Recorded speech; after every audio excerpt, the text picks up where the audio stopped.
نیمه دوم روز 29 اپریل سال 2022 ساعت 14:00 در بازداشتگاه رقم 1 در شهر دوشنبه مرافعه پرونده امرالدین علووشویف، یکی از لیدرهای غیر رسمی ولایت مختار کوهستان بدخشان، آغاز یافت، ولی نزدیکان او را به مرافعه راه ندادند.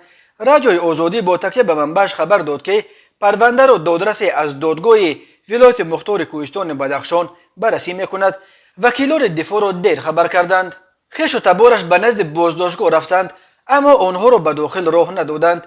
گفته است امصوبت آزادی امرالدین علووشویف 21 دکبر سال 1977 در ناحیه راشخلای ولایت مختار کوهستان بدخشان به دنیا آمده. 2 فرزند دارد.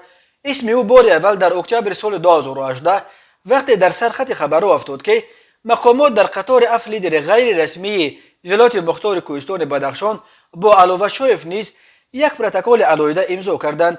بر اساس آن سند علووشویف عهده‌دار میشد که از تشکیل گروه‌های جنایی دست کشیده جوانان را به ضد حکومت نشوراند. امرالدین علووشویف را یکی از تشکیل کنندگان میتینگ شام 25 نوامبر در نزد سفارت تاجیکستان در شهر مسکو میشمارند.